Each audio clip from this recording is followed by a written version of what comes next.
Sahabat info hari ini, saya akan mengajak Anda untuk bersama-sama menyaksikan keanekaragaman dunia melalui informasi terbaru. Jangan lupa tekan tombol langganan dan lonceng notifikasi, supaya Anda tidak ketinggalan kabar seru berikutnya. Pemerintah telah membahas asumsi dasar makro untuk penyusunan anggaran pendapatan dan belanja negara (APBN) tahun 2025. Di dalamnya terdapat sejumlah indikator seperti pertumbuhan ekonomi, inflasi, nilai tukar rupiah dan harga minyak dunia. Ekonomi Indonesia ditargetkan tumbuh 5,3% sampai 5,6% supaya 5 tahun ke depan ini kita akan mau menyiapkan pondasi transformasi, sesuai dengan tema RKP 2025 yaitu akselerasi pertumbuhan ekonomi yang inklusif dan berkelanjutan. Pemerintah menetapkan asumsi harga minyak mentah atau Indonesia Crude Price sebesar $75 sampai $85 per barel, sementara lifting minyak ditargetkan 583 sampai 603 ribu barel per hari dan gas 1 juta barel setara minyak per hari. Asumsi makro tersebut akan diusulkan kepada DPR RI untuk penyusunan rancangan APBN 2025. Rancangan tersebut akan dijalankan oleh Presiden dan Wakil Presiden yang terpilih dalam pemilihan Presiden 2024. Sebagaimana diketahui, saat ini pasangan calon Presiden dan Wakil Presiden Prabowo Subianto Raka Buming Raka masih unggul dengan perolehan suara di atas 55%. Dengan demikian besar kemungkinan mereka akan memenangi pemilihan Presiden 2024 dan akan menjalankan APBN 2025 ini. Terkait asumsi makro yang telah ditetapkan pemerintah, sejumlah ekonom memberikan pandangannya. Analis senior Indonesia Strategic and Economic menilai target pertumbuhan ekonomi 5,3 sampai 5,6% terlalu tinggi. Dia memprediksi ekonomi RI pada 2025 hanya tumbuh 5,0 sampai 5,3%. Pertumbuhan ekonomi saat ini sangat bertumpu pada konsumsi rumah tangga dengan andil di atas 50%. Sedangkan pada tahun mendatang dia menduga konsumsi rumah tangga akan tertekan oleh inflasi harga kebutuhan pokok. Artinya itu berpotensi menggerus permintaan domestik. Performa investasi yang bisa menjadi motor lainnya pertumbuhan produk domestik bruto juga tidak bersinar. Tahun 2023, investasi belum mampu tumbuh di atas 6%, prediksi pertumbuhan investasi juga tak akan jauh berbeda pada tahun 2024 dan 2025. Pada tahun mendatang kinerja ekspor RI juga belum pulih akibat perlambatan ekonomi global. Dengan semua kondisi itu, harapan satu-satunya pertumbuhan ekonomi hanya pada belanja pemerintah. Sementara itu untuk inflasi, target pemerintah yang dipatok di level 2,5% plus minus 1% belum mewakili keadaan inflasi yang sebenarnya.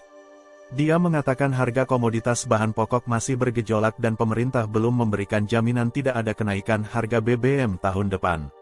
Apabila harga BBM naik maka inflasi makin sulit ditekan untuk mencapai level target APBN 2025, prediksi inflasi 2025 justru bisa melambung ke angka 3,5% sampai 4%. Untuk kurs rupiah diprediksi akan bergerak pada level Rp15.400 sampai Rp15.800 di tahun 2025. Dia mengatakan kalau pemerintah harus mendatangkan sebanyak-banyaknya investasi asing, pemerintah harus mempertahankan kurs rupiah yang sedikit lebih lemah dari hari ini, agar biaya investasi lebih murah dan ekspor semakin bisa ditingkatkan. Sementara soal target lifting minyak dan gas, apalagi belum terdengar rencana pemerintah untuk menguatkan kembali produksi minyak domestik.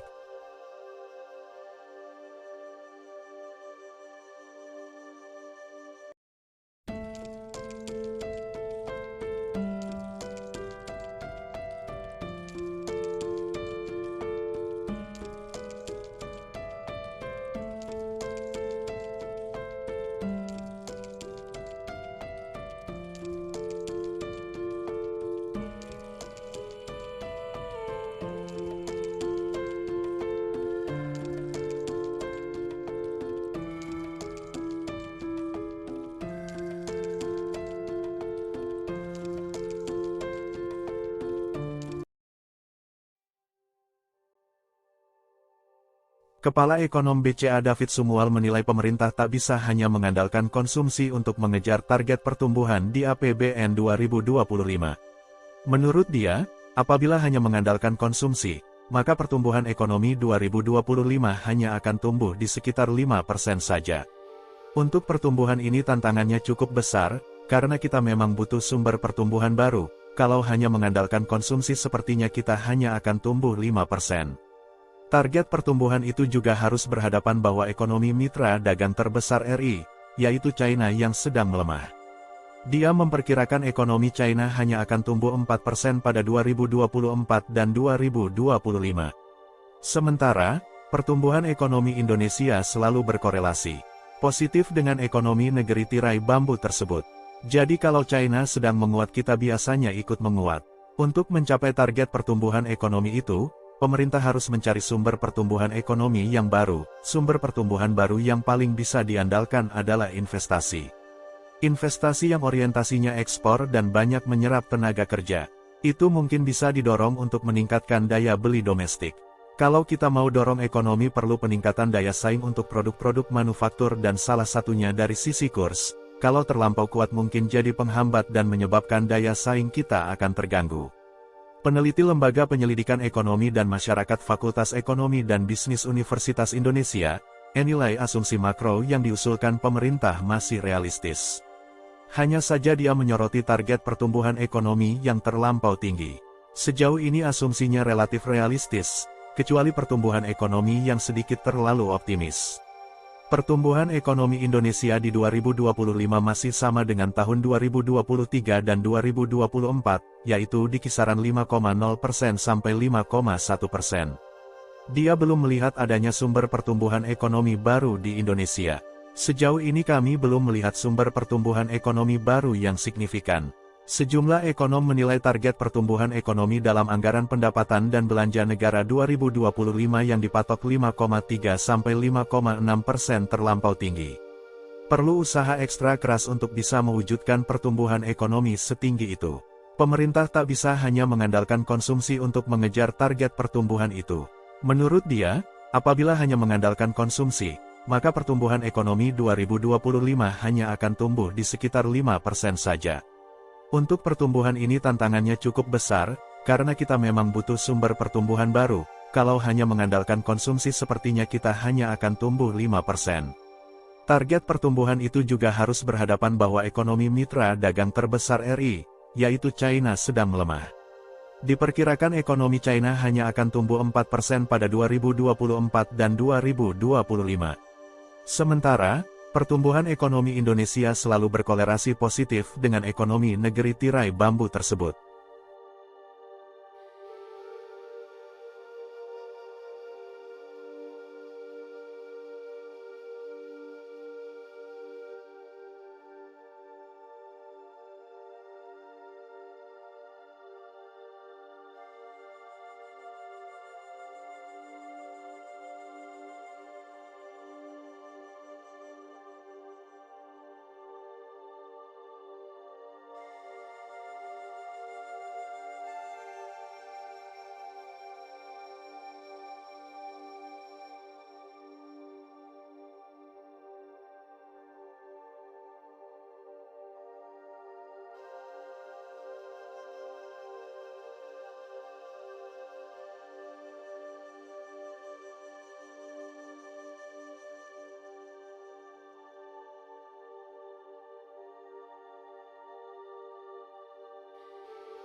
Sahabat info hari ini, terima kasih sudah menyempatkan waktu untuk menonton. Jangan lupa tinggalkan komentar di bawah, kami ingin mendengar pendapat Anda. Sampai jumpa di video berikutnya.